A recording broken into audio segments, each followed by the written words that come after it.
L'aggressione turca contro i curdi della Siria rilancia e rinforza il potere negoziale di Vladimir Putin.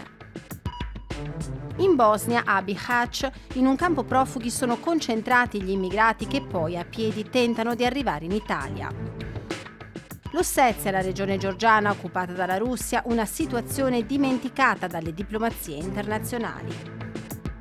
Malgrado le sanzioni e le controsanzioni, il commercio tra l'Italia e la Russia cresce, un'economia però molto esposta agli umori della politica. Primož Roglič, il trionfatore della Vuelta, un campione che vola in bicicletta sugli sci ma anche rubando il vento alla Barcolana, la regata più partecipata del mondo.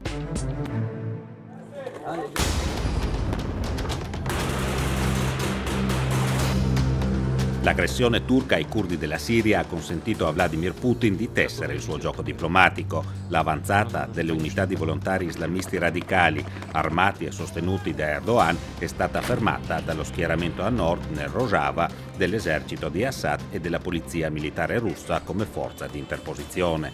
I curdi, dopo il tradimento di Trump, hanno dovuto accettare la sovranità di Damasco e le loro unità militari ora saranno incluse nell'esercito di Assad. Ma perché Erdogan ha deciso di aggredire Rojava, l'entità autonoma che i curdi della Siria hanno creato combattendo gli islamisti di Daesh? Erdogan non può accettare 400 km di confine presidiati dall'altra parte dai curdi. È quindi entrato in Siria dopo aver avvertito tutti gli alleati che sarebbe entrato in una posizione militare e vuole presidiare con un'area siriana tutte le future possibilità di ricostruzione della Siria e di presenza turca dal punto di vista non solo militare ma anche civile. L'invasione turca è scattata quando Trump ha twittato il ritiro statunitense da Rojava. L'azione militare è stata un colpo di mano di Erdogan o il presidente turco ha concordato la mossa con Washington e Mosca? La questione è stata concordata, le fonti americane dicono da molti mesi, pare dalla primavera scorsa. In realtà vi erano già dei colloqui in corso tra i capi di Stato Maggiore russo, turco e americano. Il problema di Trump è che ha in qualche modo scavalcato i militari, dando quindi via libera a una decisione improvvisa di Trump che ha lasciato sconcertati gli stessi militari del Pentagono e ha così, come dire, sparigliato le carte. Ma tutti gli alleati sapevano che cosa stava succedendo e le vere intenzioni di Erdogan.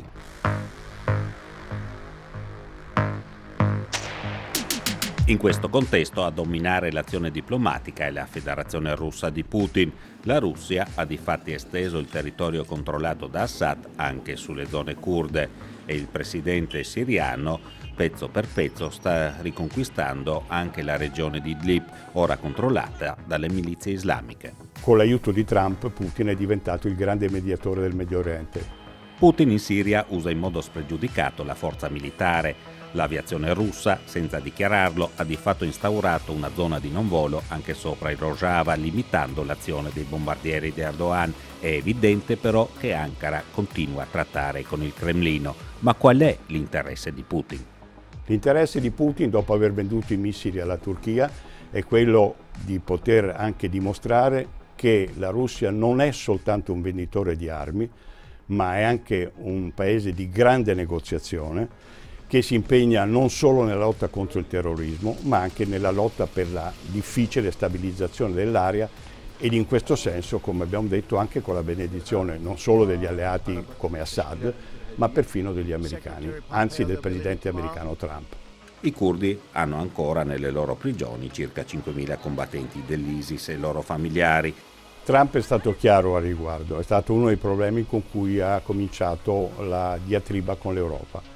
Ha detto: noi non possiamo fare la custodia dei terroristi perché una parte dei terroristi sono vostri, dovete custodirli, o ve li riprendete o li custodite voi. Questo non è più un compito degli americani e a questo punto non è più neanche un compito dei curdi, naturalmente. Un elemento di ricatto usato da Erdogan, così come i milioni di profughi siriani con cui il leader turco velatamente minaccia l'Europa, ripetendo il ricatto del 2014, quando migliaia di disperati risalirono i Balcani per arrivare in Germania.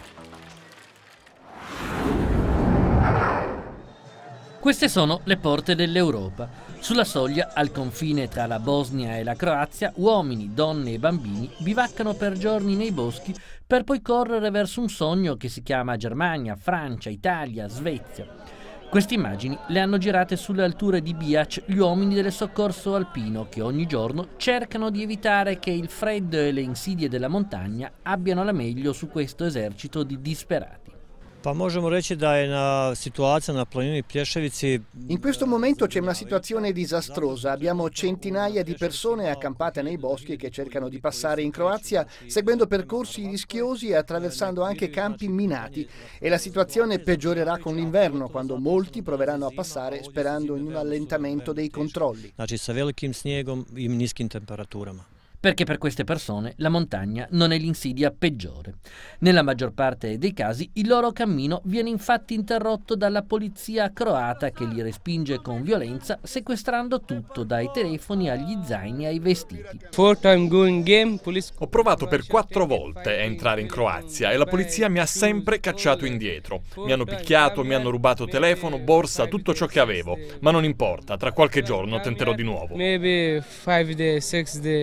Radi se najčešće o povredama ili na tom. Io non posso dire con certezza che le ferite con le quali i migranti tornano nei campi siano state provocate dalla polizia croata. Quel che vediamo sono però contusioni profonde che si aggiungono ai segni lasciati da un cammino che molti iniziano senza scarpe e vestiti adeguati. Il tentativo di passare la frontiera croata viene chiamato The Game, ma di giocoso in tutto questo c'è davvero poco. La partenza per il viaggio della speranza è da Bihac, 40.000 abitanti e oltre 2.000 migranti in attesa. Negli ultimi 2 anni sono nati 4 campi e non ci vuol molto a comprendere come queste presenze abbiano messo in crisi la già precaria organizzazione dei servizi cittadini. Dakle, bez obzira koliko je migrantska kriza velika e koliko mi već 2 godine ovdje se nosimo sa migrantskom krizom. Dall'inizio della crisi sono passati per la nostra città 20.000 migranti e non abbiamo ricevuto un solo marco. La verità è che non esiste una strategia da parte del governo federale quando arriverà il freddo. Faremo come lo scorso anno, cercheremo di salvare queste persone ospitandole nei centri che abbiamo e chiederemo l'aiuto degli abitanti di Bihac che hanno posti disponibili. Međunarodna organizacija za migracije preko svojih donatora. A destare scandalo è stata l'apertura da parte del comune del campo di Vučjak, una tendopoli collocata su una ex discarica circondata da campi minati proprio al confine con la Croazia. Una scelta obbligata per l'amministrazione comunale, una soluzione inaccettabile per l'organizzazione delle migrazioni che non ha mai riconosciuto l'insediamento e dalla prossima settimana la Croce Rossa di Bihac ha dichiarato di non avere più i mezzi economici per intervenire all'interno del campo. La punta dell'iceberg di un'emergenza che chiama direttamente in causa il governo di Sarajevo e anche l'Unione Europea. L'Unione Europea sta cercando di coordinare l'intervento di varie organizzazioni internazionali per aiutare le autorità locali. Sicuramente si può fare di più e meglio, la chiave è anche migliorare il modo in cui le autorità della Bosnia e Erzegovina a livello statale e a livello locale collaborano. Adesso è molto difficile, l'Unione Europea può dare un esempio in questo. In città, se nei primi mesi prevaleva il sentimento di solidarietà, con il prolungarsi della crisi tutto si è fatto più difficile. Prije, znači, godinu i pol kad je započela ova kriza. È vero, all'inizio c'era una grande empatia con i migranti, ma poi la mancanza di una gestione del problema da parte del governo ha fatto crescere l'ostilità. Nonostante questo, sono molte le persone che sostengono le ONG locali con donazioni economiche e di materiali e molti fanno anche volontariato nei campi. Questa generosità esiste, ma da sola non basta. Ukoliko dođe sve više i više migranata na ove prostore. Scende la sera su Bihac e altri migranti si incamminano verso la montagna. La città li osserva, sperando che nei prossimi mesi la crisi turco-siriana non riapra la rotta balcanica, trasformando un'emergenza umanitaria in una catastrofe alla quale da queste parti nessuno saprebbe e potrebbe far fronte.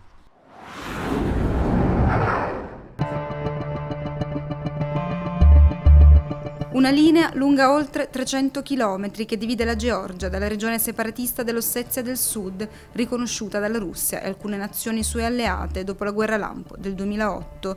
Non un confine, precisano i georgiani, che chiamano la regione Tskhinvali, ma una linea di occupazione. Massiccia la presenza russa tra militari e personale dell'intelligence, 19 i presidi di sicurezza che l'Ossetia ha dislocato lungo il suo perimetro, 3 le basi dell'esercito, così come i valichi che permettono di passare da una zona all'altra. Per lo più ne viene usato uno, 200 persone munite di permesso lo attraversano ogni giorno per far visita ai parenti dall'altra parte. Dal 2011, denuncia Tbilisi, le autorità dell'Ossetia spingono questa linea un po' più in là all'interno del territorio georgiano, installano barriere e filo spinato tagliando in due una ventina di villaggi della zona.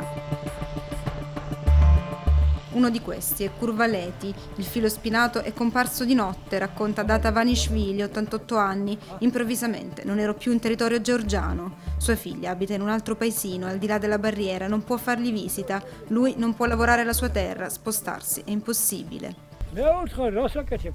Ero in casa mentre stendevano il filo spinato. Mi hanno detto: questo è territorio russo. Ma come può essere territorio russo se sono stato qui tutta la vita, in Georgia?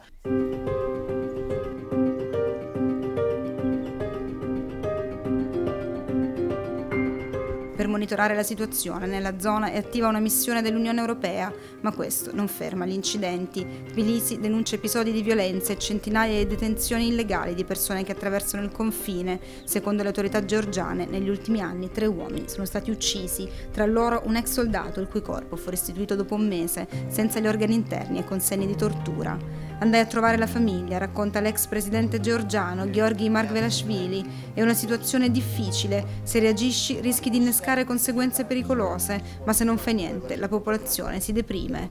Lo incontriamo nella sua casa immersa nel verde a pochi chilometri dalla capitale. Da qui si vedono i territori dell'Ossetia del Sud. Non dobbiamo rassegnarci allo status quo, dice, non dobbiamo abituarci. Nell'immediato dobbiamo comunicare ai nostri alleati ogni avanzata e ogni violazione dei diritti umani da parte dei russi. Più strategicamente, pensiamo che questa aggressività politica della Russia a un certo punto cambierà. Dobbiamo essere pronti per quel momento, sfruttare quell'opportunità per fare i passi necessari verso l'Unione Europea, la NATO e l'unificazione della Georgia. Proprio l'Unione Europea per Tbilisi resta un traguardo da raggiungere. Abbiamo fatto passi importanti in quella direzione. Penso che i georgiani siano pronti. È un allargamento logico. La sicurezza e la stabilità dell'Europa sono impossibili se lasciamo zone come la Georgia fuori dall'Unione Europea.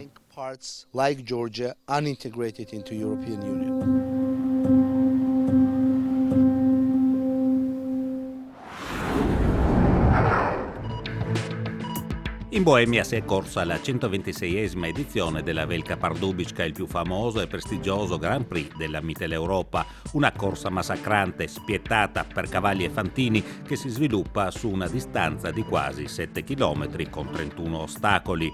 A vincere è stato Josef Bartos in Sela Teopilis, proprietario del cavallo e una cooperativa formata da 120 appassionati di ippica.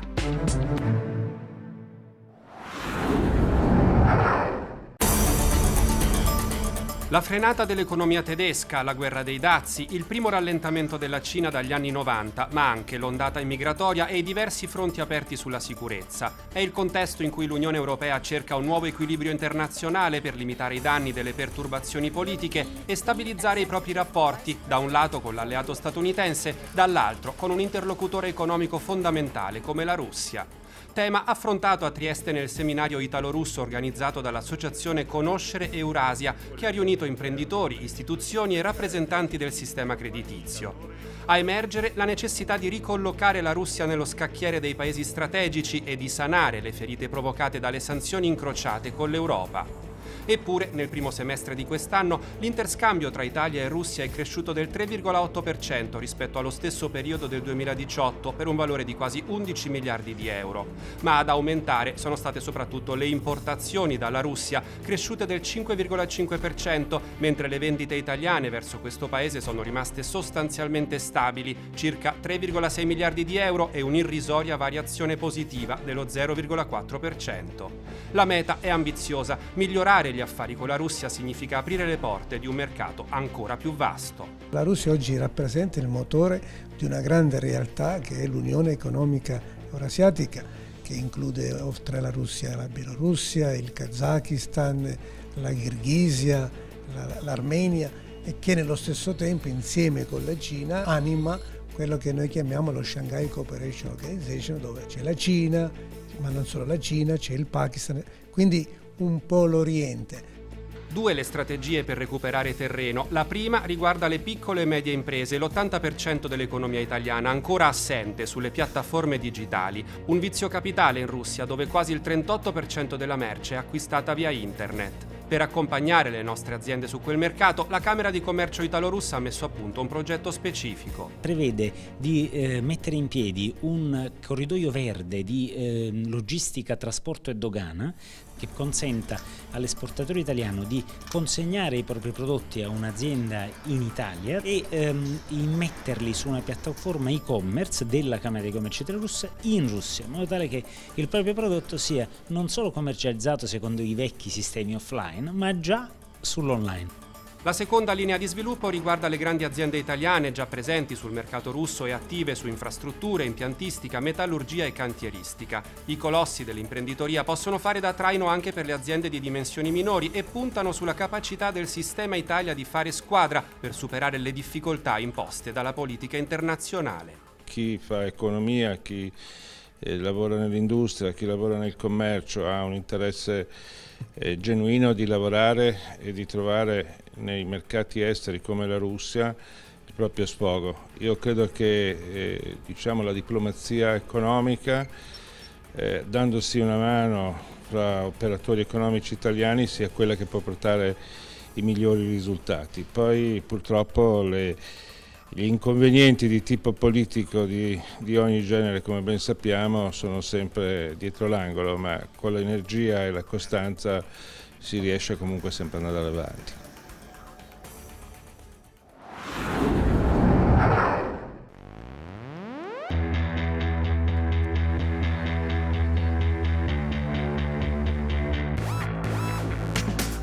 Primož Roglič, il vincitore del Giro di Spagna, ha concluso il suo indimenticabile 2019 con una vittoria inaspettata. Dopo i 2 successi al Giro dell'Emilia e alle 3 valli varesine è mancato il Tris de Lombardia.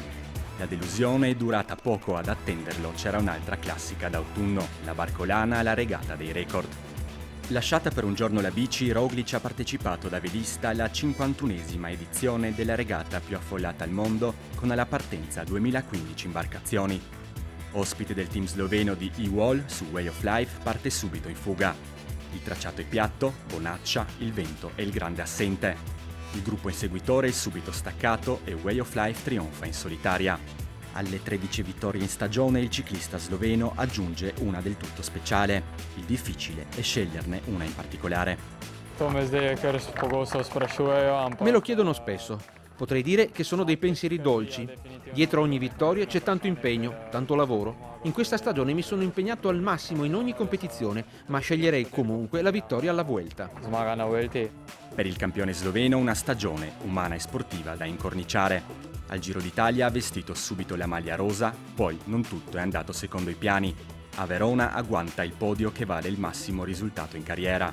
A giugno nasce il suo primogenito Leu, poi a settembre un'altra gioia. Arriva finalmente la vittoria di un grande giro, vissuta anche in maniera più serena. In Spagna potevo contare sul supporto e la vicinanza della mia compagna Laura e di mio figlio. Al Giro c'erano tante difficoltà in più. Alla fine è stato un enorme successo. Quel terzo posto, il podio, per me valeva come una vittoria. Oserei dire che ho dovuto sudarmelo più della vittoria al Giro di Spagna.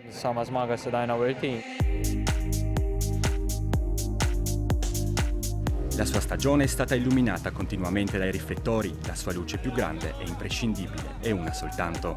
Laura, certamente. La sua compagna e la famiglia lo hanno seguito anche a Trieste. Chi lo conosce bene lo dipinge come una persona piacevole e divertente. I compagni velisti di giornata lo hanno definito un ragazzo dal cuore grande.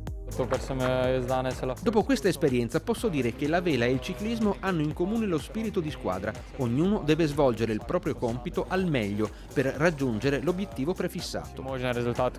Il campione sloveno di obiettivi raggiunti se ne intende. Il suo pensiero è spesso rivolto al futuro. Nel suo passato invece una carriera da saltatore con gli sci interrotta da un infortunio. Uno sport da kamikaze, emozioni forti, adrenalina che ha ritrovato anche sulle due ruote. Nel salto con gli sci l'adrenalina è al massimo in cima al trampolino, nel ciclismo il tutto è più dilatato nel tempo. L'adrenalina si sente nelle discese, negli ultimi chilometri, in quei momenti dove devi lottare per ogni centimetro nel gruppo. Il capofila del ranking dell'Unione Ciclistica Internazionale avrà modo di rifiatare. Fino alla fine di ottobre ho ancora qualche impegno, poi mi prenderò un po' di vacanza con la famiglia e dopo la preparazione. Dovrò pianificare gli impegni per il prossimo anno. E per quanto riguarda la sua esperienza velistica alla Barcolana? Indimenticabile, non trovo le parole. Bellissimo. Una vittoria con questo team. Avrò dei ricordi bellissimi per sempre.